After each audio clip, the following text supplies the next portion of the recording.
¿Quieres que os presente yo? Por supuesto. Sí. Muchísimas gracias a todos y a todas por venir. Eso es como lo típico, ya está. Sí. Pero me vais a permitir, gracias a vosotros. Es de verdad un absoluto honor teneros aquí. Me va a encantar oíros. No me voy a atrever a decir el nombre ni el apellido del autor, ¿vale? No, bueno, antes lo has dicho bien. ¿Sí? Sí, sí, sí. No voy a dejarlo en Vale, vídeo. vale. Prefiero no jugármela. Yo quiero agradeceros que estéis aquí. Creo que es muy importante que editores nuevos, pequeños, valientes, hagáis el trabajo que hacéis y que estéis también apoyando a las librerías. Me consta que lo hacéis mucho. Yo adoro vuestras visitas y vuestros chismes. Pero sobre todo gracias por el trabajo de recuperación, de acercamiento de estas lenguas y culturas que son la nuestra también, pero que al final parece que aquí solo existe el mundo anglosajón, Francia y poca cosa más. Gracias, muchísimas gracias. Y además por hacerlo bello, porque la edición es una maravilla lo que habéis hecho. No es nada fácil ni barato hacer ediciones en 2 tonos, con lo cual gracias por todo ese esfuerzo. Yo estoy deseando escucharos y quiero saber, aparte que no sé qué tenéis planeado hacer, pero yo me voy a reservar que hagamos luego preguntas y tal. Sobre todo quiero saber cómo editan 2 editores y no se matan en el intento. ¿Vale? Ya es una duda existencial que tengo yo. Contadnos, por favor, también esa parte, ¿no? Cómo se hace un libro a 4 manos. Está aquí apuntado. Ah, vale. Pues está apuntado. Está apuntado. Pues nada, disfrutad y de nuevo muchísimas gracias.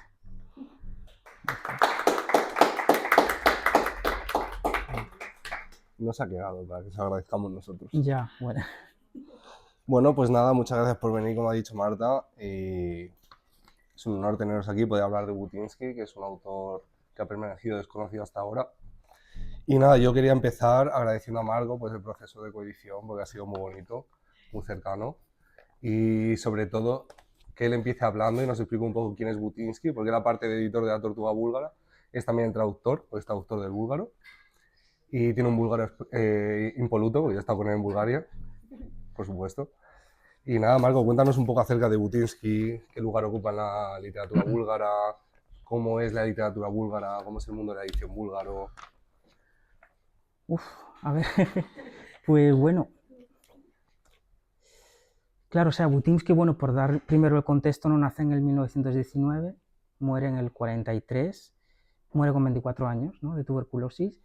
Y bueno, es un autor difícil de encasillar, ¿no? Se le encasilla en el modernismo.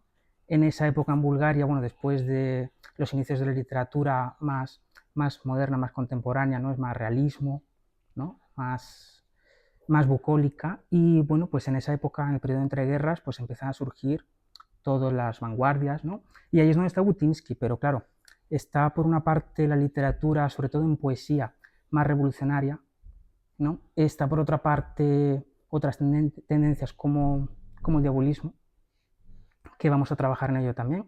Y luego está Buttinsky, que es como una cosa, bueno, bastante difícil de encasillar. Él, bueno, es sobre todo conocido como poeta. De hecho, bueno, en Bulgaria podríamos clasificarlo así. Es un poeta que todo el mundo del mundo literario, bueno, de la gente que tiene gusto por la literatura, que todo el mundo conoce, ¿no? Toda la gente que lee poesía, que escribe poesía, que tiene interés por la literatura, conoce a Buttinsky, conoce su nombre. Ahora, es cierto que, bueno, es un autor que no está en el programa escolar, no se estudia en el colegio, mucha gente no lo ha leído en profundidad y luego se le conoce prácticamente solo su obra poética, ¿no? Las obras que estamos viendo hoy aquí, su prosa, que tenemos, bueno, por una parte la prosa breve, que es Cuaderno Azul, y luego está su gran novela, que es Ojos que lloran, que esta novela, es un dato que me parece importante resaltar, no existe en Bulgaria, no está editada como libro en Bulgaria, ¿no? Entonces, bueno, puedo empezar con esto. Está solo en este tomo. Lo pasaría por el público, pero es que se descompone, ¿vale? O sea, podéis ver el estado en el que está. Esto es un libro que saca la Universidad de Sofía en el año 2002 o 2001, que está todo el archivo personal del autor. Entonces aquí, pues bueno, no tenía más remedio que incluir la novela. Entonces tú aquí entras, yo me compré este tomo simplemente porque quería conocer su obra en profundidad y de repente cuando lo abro veo que por aquí, a ver, veo que hay una novela que se llama Ojos que lloran, que son unas 150 páginas, ¿no? Y me lo leí y me impresionó muchísimo. Pero vamos, si tú buscas en internet, en Google, mira, aquí está. Madre mía, es que miedo me da. Luego, si queréis, si alguien quiere verlo y tal, lo puedo enseñar. Bueno, esta es la novela. Ojos que lloran. Pero vamos, tú haces una búsqueda en Google de este título y no te aparece prácticamente nada. O sea, aparecen referencias de artículos académicos donde se menciona, hay una novela del autor que se llama Ojos que lloran, pero no hay prácticamente nada, ¿no? Entonces, esto realmente para mí fue un descubrimiento tremendo y cuando la leí fue, de hecho, de los primeros libros que leí en búlgaro, porque yo llegué a Bulgaria, estuve allí 3 años y medio y hacia el segundo año empecé más a leer literatura, sobre todo poesía. Y bueno, leí este libro y me impresionó bastante. Pero como digo, o sea, es conocido más que nada por poeta, ¿no? De su poesía sí hay un montón de ediciones. Entonces, bueno, aquí tengo solo una, pero es quizá la más especial. Es su primera edición de poesía, que este sí os lo puedo enseñar porque este no se descompone, aunque hay que tocarlo con cuidado. Pero bueno, qué decir, no olvidarme de un dato importante. Él muere en el 43 y este libro sale en el año 60. ¿No? Entonces él en vida no ve un libro publicado. Esto ya sale en la época socialista y aquí están cuidadosamente elegidos los poemas, ¿no? Entonces aquí no vais a encontrar ningún poema abiertamente homoerótico. Aquí están simplemente sus poemas más de su primer periodo, podemos llamar más bucólico, de añoranza de su pueblo, de mi padre, de mi familia, que son también muy bonitos, pero bueno, es otra etapa de su obra, ¿no? Sus poemas abiertamente homoeróticos no están aquí incluidos. Mientras él en vida solo he publicado algunos poemas en revistas de la época, pero lo que es su sueño de ver un libro publicado no llega a realizarse. Luego, respecto a la novela, aquí en esta edición tiene una cosa valiosa, es que tiene anotaciones también de sus propios manuscritos, ¿no? Y se comenta en algún sitio que él leyó la novela 3 veces y que realmente tenía intención de publicarla. Entonces, bueno, esto lo quería conectar con otra cosa, pero bueno, me estoy pasando quizás de otra pregunta que también queríamos comentar.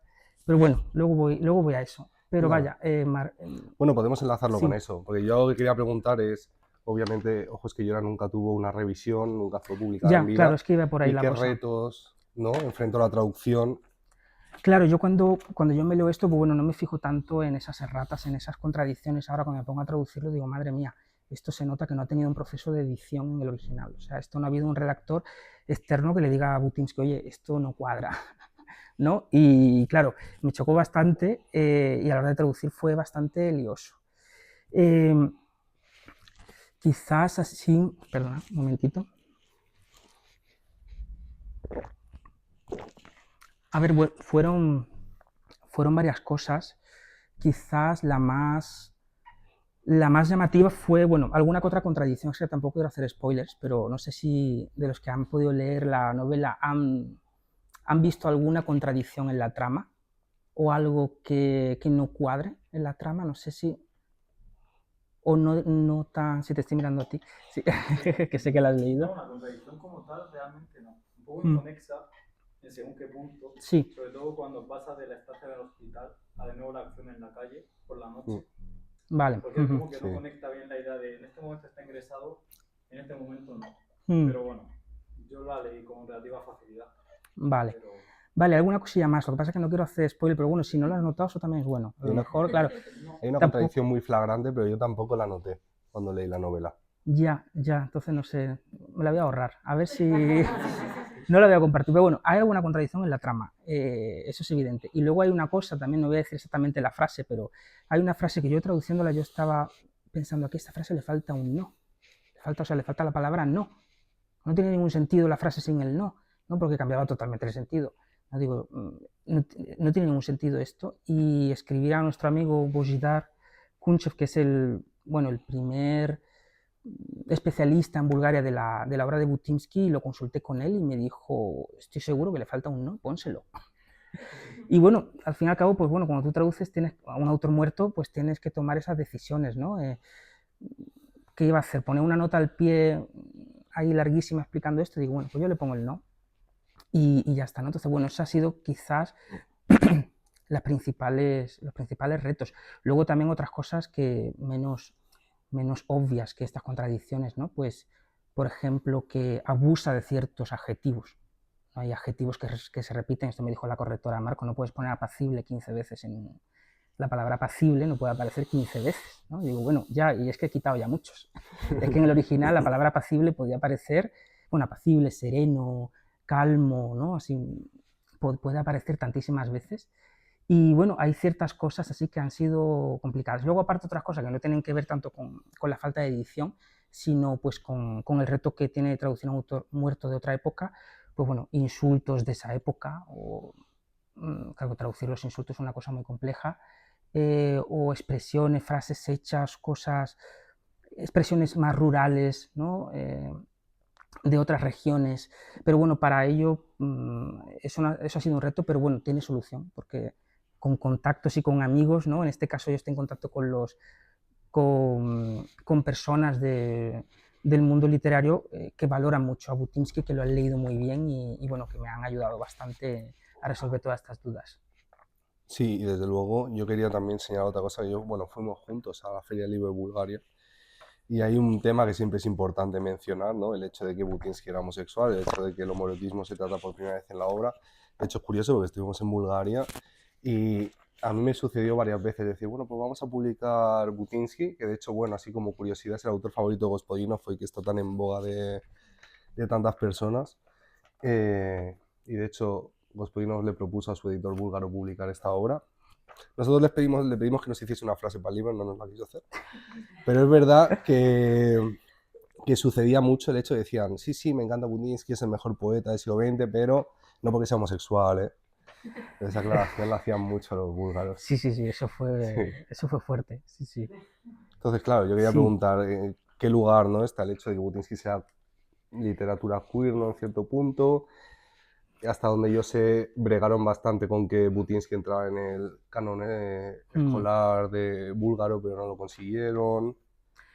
Claro, esto, bueno, me vienen a la mente muchas cosas. Es que, bueno, volviendo un poco a la vida de Buttinsky, él nace en una ciudad de provincias de 1 hora de distancia más o menos de la capital, se llama Svoge, y allí, bueno, tiene un monumento y todo, hay un centro cultural del pueblo que lleva su nombre, una calle, hay un concurso que se organiza todos los años en honor a Buttinsky, y en el periódico de ese pueblo me hicieron una entrevista hace 4 o 5 años, ¿no? Y entonces pues me hicieron varias preguntas sobre Buttinsky, y en una de las preguntas pues yo mencioné simplemente un hecho histórico, que es que Buttinsky era homosexual, ¿no? Simplemente lo mencioné. Y luego cuando veo el periódico, que me era en papel y tal, veo que esa parte no está. Digo, bueno, o sea, han metido aquí la tijera sin consultarme, o sea, pero bueno, en fin, esas cosas pasan. Entonces, también, por ejemplo, me viene a la mente una entrevista a la radio que hicieron no me acuerdo exactamente quién, creo que era... porque se hicieron en Sofía una cosa muy interesante, unas rutas literarias. Entonces, en estas rutas literarias se iban pues, por las calles por las que ciertos poetas vivían, ¿no? Entonces, pues hicieron una entrevista a la persona que organizaba ese evento y le preguntaron algo así sobre la vida privada de Buttinsky y como que incidió en eso de, bueno, pero es que no importa que fuera gay, lo que hay que valorar es su obra. Sí, por supuesto que valorar su obra, ¿no? Por eso se publica, por eso se traduce, pero que si hubiera sido heterosexual seguramente conoceríamos los nombres y apellidos de todas sus amantes, ¿no? Entonces, claro, que bueno, allí, bueno, Bulgaria pues en este sentido, ¿no? Es bastante más conservador y en la literatura también, por supuesto. Pero vamos, como digo, no está en el instituto, en el colegio, no se estudia y prácticamente es un nombre que solo le suena y a la gente que entiende de literatura, a la gente que le gusta, que tiene un gusto más exquisito por la literatura. Claro, también es verdad que el mundo editorial búlgaro es muy distinto, ¿no? En cierto punto. Sí. Claro, es decir, y a mí me impresionaba mucho ir a Bulgaria a ver el estado de las ediciones, que aquí estamos tan acostumbrados a que todos los libros sean bonitos. Las portadas, las famosas portadas. Las portadas búlgaras. Marco, de hecho, hace una colección de las portadas búlgaras más feas. Tengo una carpeta en el teléfono con las portadas más feas que he visto y que sigo viendo porque como estoy en contacto con la gente, ¿no? En Facebook y tal, veo la gente, los libros que saque, las portadas que les ponen, digo, madre mía, esto hay que invertir más en diseñadores. Pero bueno, y nada, bueno, que lo de la novela Ojos que lloran, como he dicho, o sea, esto si la poesía está al alcance del lector más exquisito, es que la novela es que directamente no le suena a nadie. Es decir, es que solo a los 4 frikis especializados en la obra de Butinsky que tienen esta edición. A mí esto me costó 40 euros en un anticuario, ya no se encuentra, o sea, ya no hay más. Y nada, pero vamos, la novela pasa totalmente desapercibida, ¿no? Entonces, como libro independiente, es decir, no hay en Bulgaria una edición que es así como esta, o sea, Ojos que lloran, no existe. Si quieres leerla, tienes que recurrir a este tomo, ¿no? Entonces, bueno, pero bueno, estamos intentando, yo estoy moviendo por allí bastantes hilos, a ver si convenzo a algún editor de que publique Ojos que lloran como libro independiente. Claro, bueno, y ahora toca entrar también en materia con el tema de la coedición, claro, porque este libro hemos coeditado y habrá que hablar un poco de cómo ha sido el proceso de coedición, que para mí con Marco ha sido muy grato, ¿verdad? Somos muy buenos amigos, entonces, claro, eso siempre marca una diferencia. Nuestros proyectos en cierto punto son bastante parecidos en el hecho de lenguas minoritarias, en el hecho de rescatar autores, entonces yo creo que ahí había bastantes puntos en común, ¿no? Marco me propuso Ojos que lloran, me dijo, tengo esta novela, es maravillosa, y yo dije, pues claro que sí, la coeditamos sin ningún problema. Y claro, nos metimos en todo este proyecto, que para mí ha sido muy grato, desde luego. Sí, sí, la verdad es que sí, ha sido, bueno, sí, fue una cosa también muy espontánea, ¿no? La decisión Sí. de hacerlo fue bastante espontánea, también un poco propiciada por la precariedad, ¿no?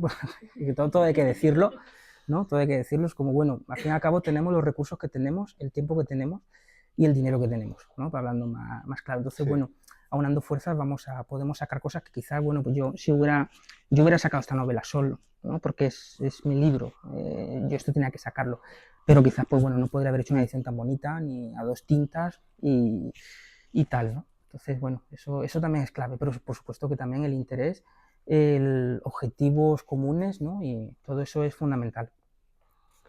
Sí, desde luego. Es decir, a mí, quiero decir, lo que es el mundo de la edición, ¿no? Que es muy solitario, al final, ¿no? Eso, no estás solo frente al libro y a veces da un poco también la sensación de que muchas veces los agentes que te rodean, a nivel de aquellos que también se encargan de hacer el libro, es como que no se preocupan mucho tampoco del estado del editor, ¿no? El impresor o el traductor muchas veces, o corrector, o traductora, traductores, o correctoras. Y coditar junto con otro editor sí que es como en ese proceso mucho más cercano y mucho más, ¿no? Estar posicionado junto a alguien que sí entiende de verdad, ¿no? La situación en la que estás, porque pues, muchas veces es muy solitario. Sí. Y a mí, para mí, Marco, yo se agradezco mucho porque para mí es muy como un lugar de desahogo, porque de verdad que nos pasan tantas cosas. Sí, sí, desde luego. Desde luego. Bueno, suelo decir, porque no lo he comentado, que claro, nosotros sacamos la novela Ojos que lloran ahora en marzo, ¿no? Hace una semana salió. Pero nosotros, bueno, o sea, mi editorial Solas, pues sacamos la prosa breve de Butinsky, Cuaderno Azul, que suelo decir que, bueno, lo llamamos prosa breve, lo llamamos relatos, pero porque es una comodidad, ¿no? Porque las etiquetas son cómodas al fin y al cabo, pero vamos, basta con leer un relato y veréis que no es un relato al uso, ¿no? Podríamos decir prosa poética, podríamos decir esbozos, podríamos decir, ¿qué dijo Marta? De no solo clásicos, dijo estampas, ¿no? Estampas, Dijo, sí. son estampas, son descripciones. Hay algunos que tienen trama, unos relatos que no tienen trama, hay relatos que son directamente delirios, idas de olla, totalmente. Entonces, bueno, esto lo sacamos un par de meses antes y ya estaba en proceso y ya estaba casi en imprenta, estaba ya Ojos que lloran cuando sacamos Cuaderno Azul. De hecho, no va a terminar ahí tampoco, ¿no? Tu trabajo con Butinsky. Claro, ahora, claro, tenemos que sacar su poesía y bueno, ya tengo preparada gran parte que traduje hace bastante tiempo en una autoedición que hice y luego, claro, tiene más cosas, tiene hasta, bueno, de hecho no he enseñado este libro porque la prosa breve de Butinsky sí que ha sido editada en Bulgaria y está aquí en este tomo. Aquí está pues esos relatos que digo un poco inclasificables y tiene también una cosa muy interesante al final que son ensayos de estética. Ensayos de estética son, bueno, más filosóficos acerca de cuestiones de estética y moral. Y eso es una cosa que en algún momento, lo que pasa es que son muy cortitos, esto será un libro muy finito, es como un tercio de esto.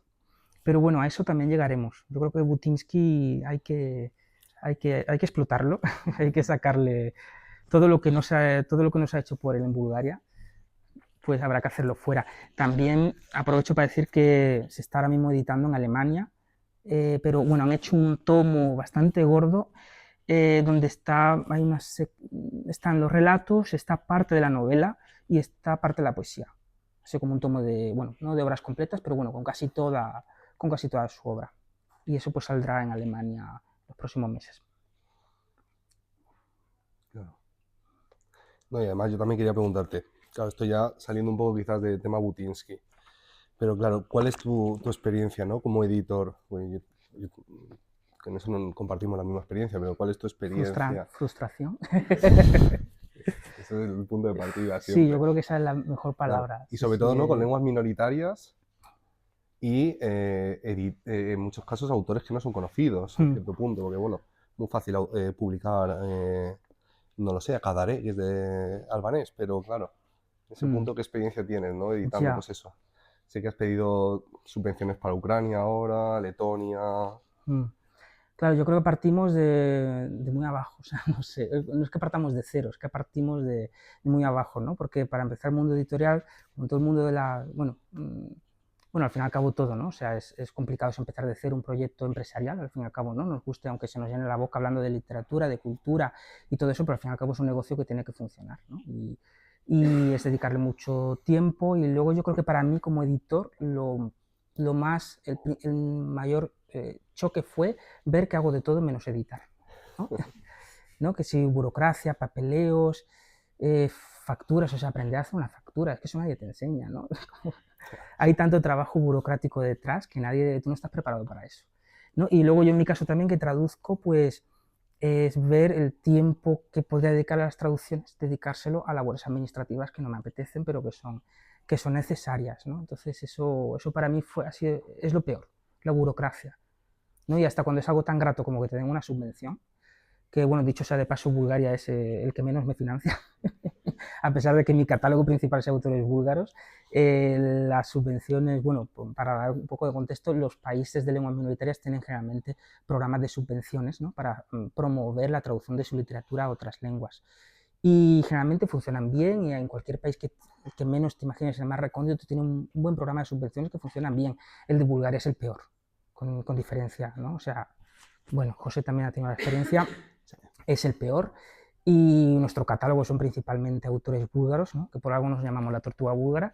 Y bueno, es tremendo, no voy a entrar ahí, que a ver si ya me echan la cruz totalmente, pero sí, es tremendo. Pero sí, vaya, yo diría eso, frustración y mucho trabajo invisible, mucho trabajo invisible.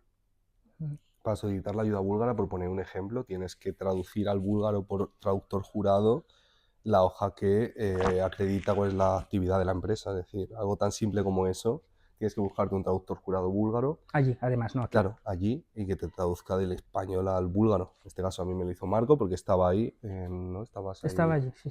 Bueno, con una estancia como una traductor. Residencia literaria, sí. Quiero decir, algo tan nimio como eso sucede constantemente. Yo, de hecho, bueno, pues no he pedido una subvención para Singapur, pero la quiero pedir y he tenido que traducir al inglés también por traductor jurado, pues la hoja, ¿no? Que expide la agencia tributaria con la fecha de constitución de la empresa, con el objeto social, con, pues eso, el número de registro y todo esto. Entonces, es verdad que hay muchas cosas que implican muchísimo trabajo que no se percibe. La gente ve los libros en las librerías y en muchos casos es así porque hay muchas editoriales en realidad que funcionan como grandes empresas, pero en nuestro caso asumimos muchísimo trabajo, lo que puede hacer. No sé, es que yo muchas veces lo pienso y digo, no voy a decir nombres, pero X editorial publica 25 libros al año. Yo estoy publicando a lo mejor 8, no lo sé, digo, pero estoy asumiendo yo solo, yo estoy en 11 trabajadores. Entonces, muchas veces pasa eso. No sé si es verdad. Ya, yo hay días que te escribo, ¿no? Y te digo, normalmente el fin de semana, te digo, este fin de semana quería ponerme con, no, porque va a publicar solo José, un autor búlgaro diabolista de terror psicológico del siglo XX, y estoy con esa traducción y le digo muchas veces, me quería poner este fin a traducir y a avanzar, pero es que he estado de papeleo hasta arriba. Es que es así todo el rato. Claro, y con el miedo de lo inflexibles que son muchas veces, con presentar es decir, tienes que detallar cuando llega la traducción corregida, cuando está el libro ante la imprenta, cuando el libro, y todo se cumple con esos planes. Entonces sí es verdad que genera mucha mucho estrés en cierto punto, esto de editar. Más allá de la labor, ya manifiesta, ¿no? Pero sí, para mí la experiencia también es un poco frustrante. Es muy gratificante porque ves el libro y dices, esto ha sido, bueno, lo he hecho posible, pero sí hay muchas cosas que son terroríficas. Pues sí, pero bueno, hay que aguantar. Sí, y pues eso, en las lenguas minoritarias yo creo que aún más, porque, no sé, a la gente se Ya. le hincha ¿no? Con el tema de la diversidad en los libros, ¿no? Todas estas cosas. Y luego a la hora de verdad, es que hay ciertas cosas que son mucho más premiadas que otras. Es decir, traducir del inglés está mucho más premiado que traducir del búlgaro. Entonces sí es verdad que ahí sí te encuentras una especie de choque, ¿no? Con la realidad. Sí. Sí, claramente, ¿no? Y bueno, y volviendo al tema de las traducciones, yo sí he montado la editorial precisamente ha sido porque como traductor he estado años intentando poder, bueno, hacer traducciones, ¿no? Llamando a las puertas de las editoriales. Es una cosa súper frustrante, ¿no? Que ahora como editor veo lo frustrante que es que te escriban todo el rato ofreciéndote cosas, ¿no? Es decir, todo hay que decirlo, ¿no? Lo que hablábamos antes con Marta, ¿no? Lo de estar en varios sitios en la cadena de producción del libro, pues uno te hace tener más empatía, ¿no? Pero sí, bueno, yo he estado perfectamente 4 años mandando propuestas a editoriales y que no me respondiera absolutamente nadie, ¿no?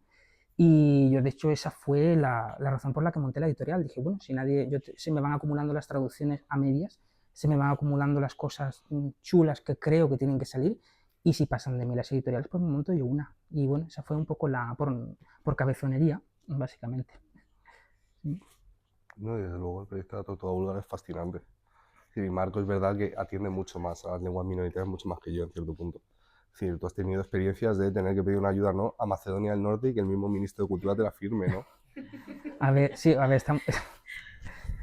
sí, o sea, estamos explorando cosas raras, sí. Sí. Podemos decirlo Cosas así. muy Sí. raras. Sí, o sea, Lituania, Letonia, Macedonia del Norte, Albania, vale, Croacia, Serbia no, ya no están, quizás por lo menos, bueno, le suena mucho ya como a la gente, ¿no? Y tal, pero sí, vaya, nuestro foco es ir a las lenguas llamadas minoritarias, bueno, nosotros preferimos decir de escasa difusión o infrarrepresentadas, ¿no? Pero bueno, sí, a las lenguas minoritarias. Sí, desde luego, no sé. Yo es que siempre he tenido mucha pelea con el inglés, es una cosa que no soporto. Así que, no, es que molesta, a mí por lo menos personalmente me molesta, como la gran presencia que tiene el inglés.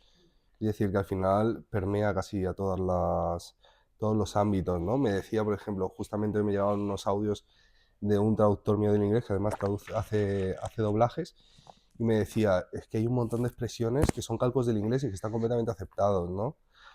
¿Cuál me decía él? Por ejemplo, cuando te preguntan algo y tú dices, por ejemplo, ¿tienes hambre? Y tú dices, no, estoy bien, es un calco de inglés al final, es decir, en español sería no gracias, estoy lleno, o no gracias, no me apetece, ¿no? O entrar en pánico también me decía, ¿no? Y todas estas expresiones que al final son expresiones que se calcan del inglés, permean el idioma, ¿no? Permean a todos y al final es un poco como, ya basta, ¿no? Sí. Sí, desde luego, y es molesto, molesto. Yo tengo mucha bronca con eso, desde luego.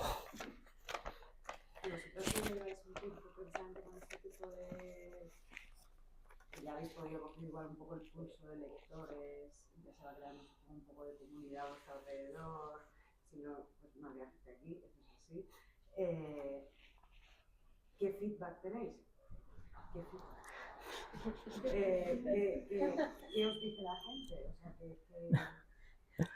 El otro día me pasaste, ¿no?, un mensaje que, bueno, nos hizo un vídeo Marta de No Solo Clásicos, y un mensaje que catalogó a una persona como suicidio económico. Sí, bueno, eso me hizo mucha ilusión, o sea, porque por lo menos dices, o sea, hay gente que hay lectores que son conscientes de los riesgos que llevamos, ¿no? Era, bueno, Marta No Solo Clásicos, que la que ha escrito el posfacio de Ojos que lloran, subió un vídeo sobre Alexander Butinsky y veo un comentario de una persona valorando mucho nuestra labor y diciendo, es que lo que hacéis es un suicidio económico, ¿no? Pero lo dijo, y dije, no, pero es verdad, o sea, Nos encantó.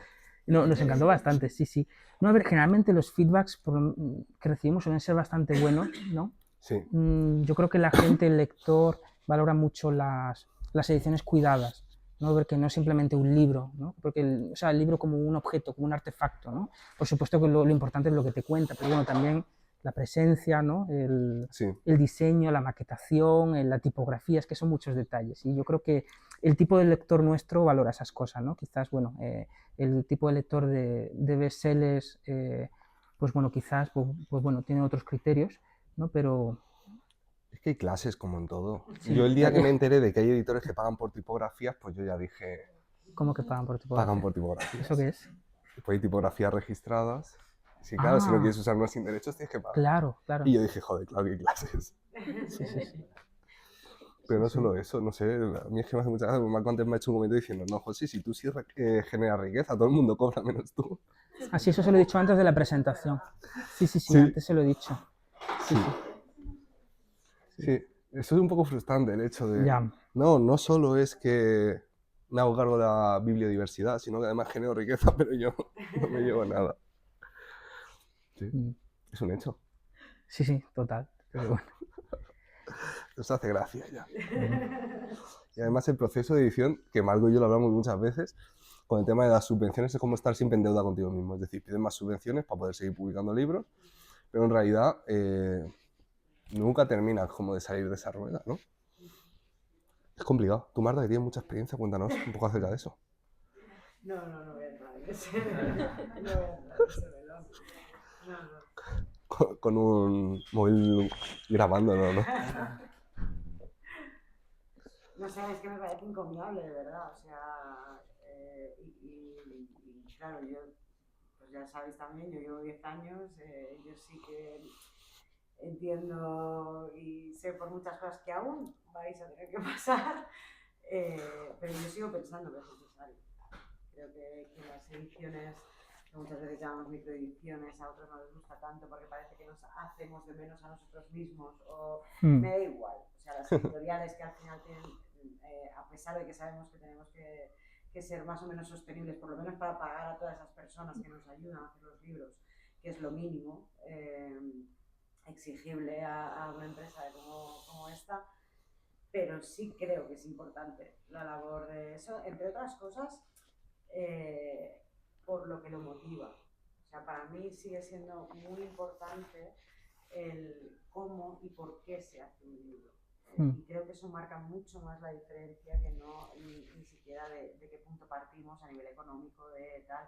O sea, sino el por qué lo haces y cómo lo haces, ¿no? Siguiendo unos ciertos criterios éticos de respeto al trabajo ajeno, de compañerismo, para mí eso es muy importante y eso creo que hace que los libros sean diferentes al final. Es verdad que es una cosa que cuesta mucho trasladar en la librería, ¿no? Ojalá pudiéramos poner un sello a todos en la portada que pusiera: este libro no ha dañado a ningún traductor, todo el mundo ha cobrado, todo el mundo, y de verdad que creemos en esto. No lo hacemos solo para hacernos cochinos capitalistas y conseguir tal.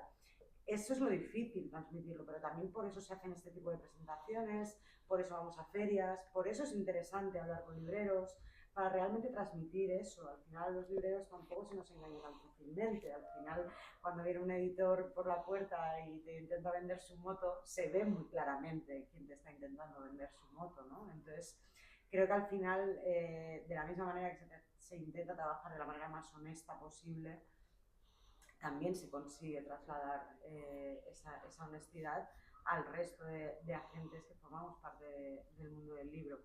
Es un reto, claro, y tampoco estamos en el mejor mundo o sea, no tenemos el mejor ecosistema del mundo. Hay muchas partes del ecosistema que deberían cambiar. Bueno, luego también cada uno tiene sus líneas rojas, morales y demás, y es complejo. Pero es que yo creo que es importante, es importante hacerlo. Yo os animo mucho a que no os rindáis, por lo menos por ahora. ¿Qué margen nos das? Igual dentro de 10 años os digo, mira, chicos, es fatal, que siga otro, que también es importante. Sí. También podrá llegar el día en que yo me pueda sentar frente a vosotros y os diga, chicos, dejadlo ya, que no pasa nada, que habéis hecho mucho. Lo bonito también es eso. Al final también nuestro sistema en ese sentido es garantista en cuanto al legado. Yo siempre pienso, da igual si un libro que yo publique, porque vosotros publiquéis, se vende 1, 10, 50 ejemplares. ¿Es ruina económica? Sí, pero el libro queda en la Biblioteca Nacional. Y ahí está vuestro legado. ese libro igual no se vende hoy, no se vende mañana, pero igual dentro de 50, 60 años alguien conoce a este autor porque vosotros lo descubristeis. Y quién sabe lo que puede generar esa lectura, ¿no? Y eso para mí es lo mágico y lo importante, realmente. Mientras siga teniendo significado para vosotros lo que estáis haciendo, valdrá la pena hacerlo. Sí. Qué bonito me ha quedado. Sí, sí, gracias. Sí. Marta, presidenta de Cultura. Ministra. Hay que ponerte de directora del libro. Sí. Sí. No me parece mal nada mal su sueldo, ¿eh? No. ¿Cuánto era? ¿100.000 euros? 90.000 al año. ¿Qué cargo era exactamente? Secretaria general del libro. Bueno, es eso el es segundo de a bordo del ministro, digamos. Claro. El libro es el mandado. No está mal, no está mal. No está mal. Mira, José, ya tienes un... El gobierno está muy bien. Más del 10%, ¿no? Del presupuesto anual para los libros. Maravilloso. Me encanta. Un día podemos hacer una quedada solo para desmontar todo el mundo del libro y acabar con una hoguera. Yo sí iba a entrar ahora ahí al mundo del libro. Queridos José, Marco, buenos saludos desde Gales. Llevamos 30 años la editorial, pero pues soy recién llegado, 2 años apenas. Entrar en librerías, sobre todo Madrid es una ciudad complicada. Entonces, además, me gustan mucho vuestros proyectos porque no tenéis ningún miedo. Muchas editoriales, tú coges un libro que es de un autor homosexual o que tiene que ver temática homosexual, tú le das la vuelta de la solapa y no pone nada. Pone un turbio secreto, un misterio. Cuando nosotros en Berkana vemos cualquiera de esas cosas, decimos, vamos a coger este libro a ver qué es. Y lo lees y es eso. Pero vuestros libros, desde el primer momento, no engañáis al lector, le estáis diciendo lo que hay, estáis contando esa verdad, estáis conectando también con el lector, entonces yo os quiero aplaudir eso por un lado. Y después, a la hora de las librerías, ambos sellos tenéis ya una serie de títulos y quería saber, desde la editorial de Gales, si esos sellos, estos títulos concretos LGTB, que son claramente visibles, si se os ha penalizado o no en las librerías. Si habéis notado alguna diferencia o os han puesto algún reparo. Es un tema que me encanta, ¿eh? Es un tema que me encanta porque a mí me pasa, por ejemplo, que tengo libros LGTB que están en librerías del Opus, como Nebli, pero no están en las librerías LGTB. Entonces, pues no sabría muy bien qué responder, la verdad. Sí, eso pero es una ironía curiosa. Eso es algo que me hace muchísima gracia, ¿eh? O sea, tú ves una pila de Butinskis en Nebli. Y no en la librería, la librería más progre. Sí, no voy a decir nombres. Sí, pero bueno, no vamos a decir nombres. Pero alguna en Lavapiés. Luego... Dogmática. Sí. Así que imagino que esas librerías pues están involucradas con la literatura LGTB, no estarán, digo yo, ¿no? No sé. Hay sectarismos dentro del mundo LGTB. Sí. Sí. Y todos juntos, igual que en el mundo de las editoriales, como que hay algunos que son tiburones, como que te atacan por todos lados, pero bueno. Y hay elitismos también, ¿no? Hay editores de primera y editores de segunda, para muchos libreros. Y de quinta, que estamos tú. Bueno, sí, no. Tercera regional. Pero ¿Esperamos nuevos proyectos de libros del Capa? ¿Tenéis algo ya en mente? Bueno, eso no hemos dicho el nombre de la... Sí, es verdad, hemos presentado la coedición y no hemos dicho que se llama Libros del Capa, pero bueno, está aquí arriba. Sí.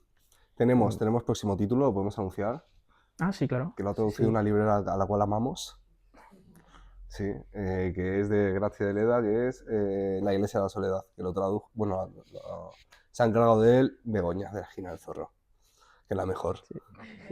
Sí, bueno, ya lo tenía, de hecho, me dijo, ¿queréis esta traducción? Por supuesto. Que trata sobre, es su última novela y trata sobre el cáncer de mama, que ella murió de cáncer de mama, entonces habla sobre eso. Y bueno, es un poco, ¿no? Digamos, Libros del Capa, un poco un cajón desastre, ¿no? Vamos hirviendo. ¿no? Vamos hirviendo. Vamos fluyendo. Pero sí, con ilusión, ¿no? Un poco. Sí. Y de hecho siempre nos pasa, ¿no? Marco, ¿quieres coeditar este libro? ¿Quieres coeditar este otro? Bueno, ya tenemos varias cosas ahí. ¿Sí? ¿Cuántos tenemos? Sí. Queremos sacar 2 por año, esa es la meta. A ver, uno en octubre, otro en marzo, ¿no? Sí, más o menos. Sí, hasta que nos arruinemos, ¿no? Yo lo que siempre le digo a mis traductores, ¿no? Por ejemplo, sí, me encantan tus propuestas. Yo digo que sí ya a mis traductores de confianza o cualquier cosa y digo, bueno, haremos el libro pues hasta que, no sé, hasta que nos muramos uno o dos o la editorial quiebre, definitivamente. Es un poco eso. Y yo, Marco, te quería preguntar, cuando estás en la voz de traductor, ya sabes que muchas veces hay muchas expresiones en la lengua original que al traducir o adaptarlas al castellano hay que moldearlas. ¿Hasta qué punto es Butinsky y hasta qué punto es Marco? ¿O cuál es el equilibrio? Porque sé que es muy difícil. Ya, es bastante difícil, porque hay veces que dices, no me quiero pasar de poeta. Es como, o sea, tienes que hacer que el texto suene bonito y fluido en español, ¿no? Y bueno, por ejemplo, en el texto original, pues hay cosas que dices, esto no te cuadra en español, ¿no? O sea, a lo mejor el recurso que utiliza el autor para sonar más poético, por ejemplo, en búlgaro un recurso para sonar más poético es quitar los artículos. Pero vamos a ver, una frase a lo mejor quita los artículos y en alguna te puede funcionar, pero en otra a lo mejor no, ¿no? O luego también hace, bueno, omite los verbos, por ejemplo. Pues hay frases sin verbos, frases totalmente descriptivas, pues entra en la habitación y no sé, la pared es blanca, las sillas son rojas, ¿no? Por ejemplo, y todo eso va sin verbos. Entonces, bueno, hay mecanismos que tú tienes que ver cómo trasladar eso, ¿no? Y a veces es complicado. O sea, yo no tardo tanto en traducir como luego en revisar lo que traduzco y en leerlo 3 veces,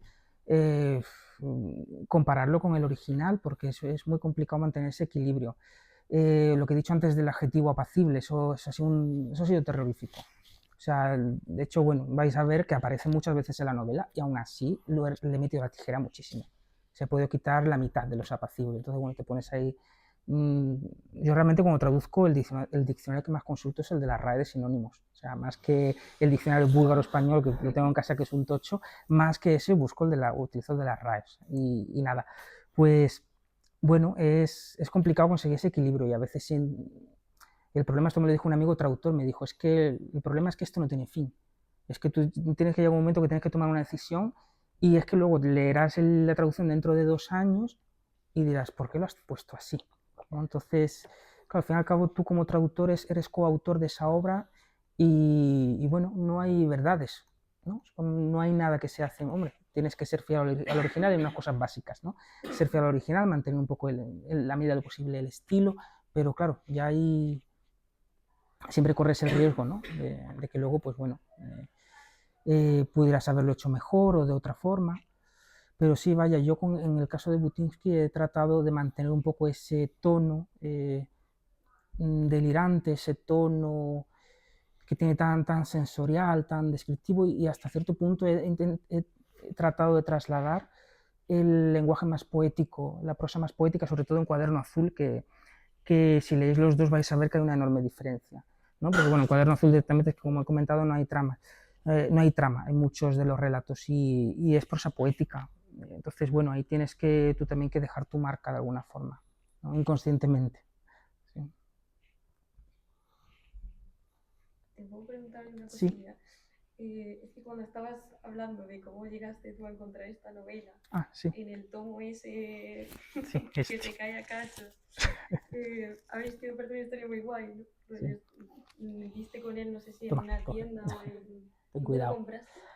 Pues lo compré, de hecho, creo que fue por internet. O sea, di con él buscando información del autor en internet, pues vi que se citaba mucho un libro, este libro, ¿no? Que de hecho, me ha dicho el título del libro es El muchacho azul nos cuenta. Así, muchacho azul nos cuenta, con punto suspensivo. Es otra cosa en Butinsky muy característica que refleja quizás que no ha habido una edición original que abusa de los puntos suspensivos, ¿no? Entonces, bueno, eso yo lo hemos mantenido. Lo hemos mantenido, ahí no... porque claro, también tienes que tener, bueno, cuidado con lo que recortas, ¿no? O sea, tampoco te puedes pasar, ¿no? Si al fin y al cabo es el estilo del autor y al autor no le podemos preguntar ya. Pero bueno, sí, perdona, volviendo a tu pregunta, sí, ¿qué me decías? O sea, mi pregunta era qué fue lo que te llamó al principio al leer Sí. la novela, porque dijiste pues, que te llamó mucha atención Sí. y a raíz de leerla decidiste que tenías que traducirla y... A ver, yo de Butinsky ya había leído la poesía, entonces, o sea, yo había leído la poesía, es que no me he traído porque no lo encontraba en casa. De la poesía sí hay muchas ediciones, no hay una ni dos, hay como 5 o 6 ediciones. En los años 80 una, bueno, esta de los 60 que la he enseñado antes, que esta es la más escueta, pero luego está su poesía completa editada varias veces por distintas editoriales y la última edición es de hace 2 o 3 años. Entonces la poesía es fácil de encontrar. Entonces yo lo conocía como poeta, pero como empecé a obsesionarme un poco con el autor, pues bueno, quería tener todos sus libros, básicamente, ¿no? Entonces, pues, más por una idea de, no sé, de coleccionismo, es decir, quiero tener todos sus libros. Y cuando recibí este libro vi que había una novela dentro, que es lo que bueno, fue la gran sorpresa, ¿no? Sí, total, o sea, abrí el libro y ve que empieza aquí una cosa que se llama Ojos que lloran y que son 150 páginas. Y bueno, esto no es un relato, esto ya es otra cosa, ¿no? Sí, y así fue. Y luego, pues, lo leí en su momento, yo creo que fue en el año 2018, cuando leí la novela, y por entonces no me dio por traducirla, por entonces me puse a traducir la poesía, que la saqué en 2020 en una autoedición, saqué la poesía selecta, bueno, yo hice la selección de lo que a mí me pareció, y luego me puse a traducir los relatos de Cuaderno Azul, de esta edición. Esta salió, de hecho esto cuando se publicó, porque salió, estaba yo viviendo allí, 2019, claro. Esto salió, eso me lo leí en 2018, esto salió en 2019, y los relatos sí empecé a traducirlo antes. Sí. Este sí lo podéis pasar, ¿eh? Este no se descompone. Estos son los relatos. ¿Y qué es lo que más te llamó del autor a ti? ¿Los temas que trata? ¿O es Sí, o más sea, bueno, en la novela concretamente a mí lo que me llama mucho la atención es que hay tantas cosas, o sea, es una novela, pero hay poesía, ¿no? Ya no solo que haya lenguaje poético, prosa poética, sino que hay poemas dentro de la novela, que hay correspondencia, que hay delirios, que hay sueños, descripciones de sueños. Es decir, que es una novela con muchas aristas, ¿no? Es una novela que tiene su trama y tiene sus cosas, pero va más allá, es mucho más profunda. Eso me llamó mucho la atención. Y luego, concretamente del autor, pues bueno, que sea el primer autor que trata la temática homoerótica para mí fue algo muy, muy interesante, ¿no? O sea, dije, bueno, esto quiero conocerlo, o sea, no es el motivo, no es que por eso me guste, ¿no? Pero bueno, que evidentemente fue algo llamativo, fue algo que llamó mi atención. ¿Es el primero de Bulgaria? Sí, hay otro autor que también trató este tema. No me leí todavía la novela, pero me han hablado mal de la novela, pero me la voy a leer. De hecho, me la traen la semana que viene. Me la traen. Pasa que él trató la homosexualidad de una forma muy negativa en su novela. Él emigró a Argentina y allí, pues bueno, tuvo alguna historia con marineros y pues escribió esta novela, que va sobre marineros gays argentinos. Entonces, bueno, me parece, pues a ver, la trama me llama mucho la atención, no la veo, pero me han dicho que no es muy buena, pero bueno, yo voy a darle una oportunidad, la voy a leer y tal, y esa, digamos, sería la otra obra, están ahí en la, digamos, no sé cuál está primero de las dos, pero vaya, pero sí de Butinsky podemos decir que es el primer autor que habla de este tema, bueno, desde la belleza, porque las descripciones que hace son realmente bonitas, son realmente bellas, ¿no? Pero sí, vaya, todo empezó por su poesía. Veo que se refleja muchas veces la palabra o el adjetivo, el color azul. Sí. Tiene algún referente para Butinsky, un poco como el verde Lorca. Porque Ya. en el Cuaderno Azul estamos viendo también que el libro se pone el muchacho azul, Sí. No sé qué poder o qué influencia, si tiene algo que ver el color. Claro, curiosamente en Bulgaria no, pero sí que, o sea, no sé si vendría por ahí a lo mejor, pero por ejemplo en Rusia el color azul está asociado a lo homosexual, ¿no? Y de hecho en la lengua coloquial rusa, si tú dices que a ese es azul, significa que es gay. Pero no en Bulgaria, entonces, o sea, lo digo como dato así en general, pero en Bulgaria justo esa connotación no existe. Yo creo que tiene más que ver con el tema de la alucinación, del azul como está más cargado en este caso de simbología de lo alucinatorio. Por lo menos es como yo lo he sentido como lector, pero sí, el color azul está presente en toda su obra, en la poesía y en la prosa, ¿no? De hecho, esa fue la razón de meterle las dos tintas, Sí. ¿no? Que no sé si hemos mencionado ese detalle. Bueno, aparte de, obviamente, las guardas y todo esto, a ver una página donde se vea mejor. Sí, un detalle que no hemos dicho, que se mencionan muchas canciones de la época, Que no lo estoy viendo, y tío. entonces muchos detallitos de dentro del libro van en color azul. Pues, por ejemplo, los poemas van en azul. Sí. Los, Azul Butinsky. ¿Qué más? Hemos puesto los poemas. Pantone de 264 o algo así. ¿Pero qué hemos puesto en azul? Los poemas. Los delirios, los nombres de las canciones. Ah, y los nombres de las canciones. Sí. Sí. Se mencionan canciones de la época bueno, no son muchas, son 5 o 6 en total, y bueno, la hemos puesto en este color. Tenemos una playlist, por cierto. Ah, sí, sí. Cartas Eso también. tenemos que publicarla. Sí. Sí. Pero sí, vaya, volviendo a tu pregunta, yo creo que el azul tiene más que ver con un sentido más alucinatorio, más de... Es que también, claro, es que es muy importante también ver su poesía, por eso tengo ganas de sacarla también. Sí. Porque en su poema, en su poesía, por ejemplo, la figura del muchacho azul es el muchacho inaccesible, es su amor inaccesible. Entonces, en ese caso, el azul ahí es lo que representa lo que para el autor es imposible de conseguir, ¿no? Su anhelado muchacho es el muchacho azul. Luego hay momentos en los que parece que el muchacho azul es el mismo.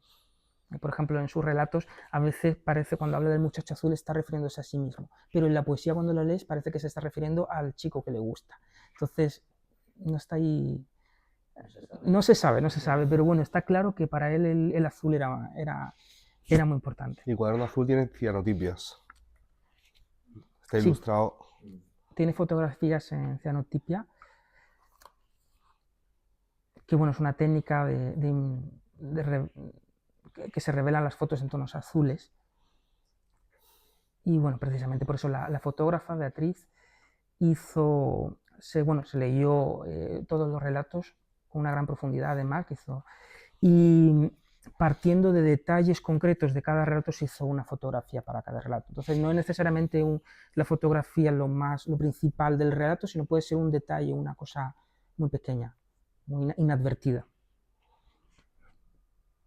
Sí, y de hecho, bueno, que has dicho del azul, prácticamente todas las ediciones búlgaras son azules también. Aquí tengo solo 2, bueno, este azul está un poco verdoso, pero todas las ediciones tengo más, en casa lo que pasa es que no las encontraba, todas son azules. Entonces, este lo puedo pasar también, este no se descompone. Este.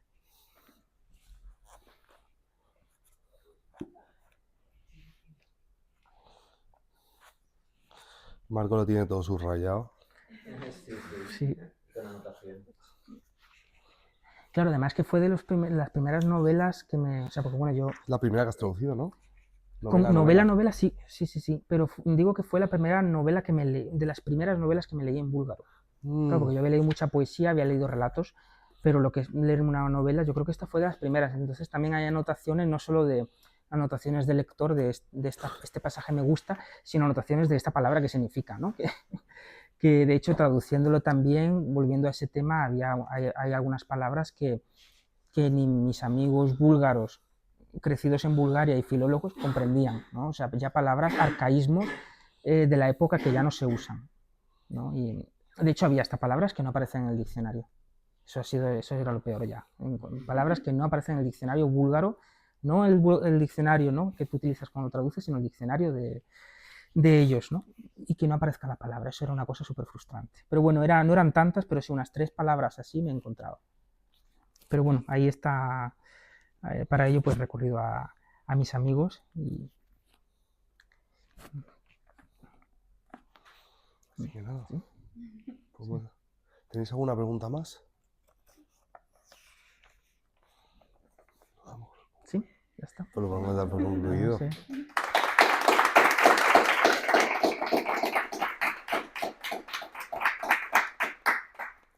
Y por cierto, Marta, muchas gracias, ¿eh? Ay, sí.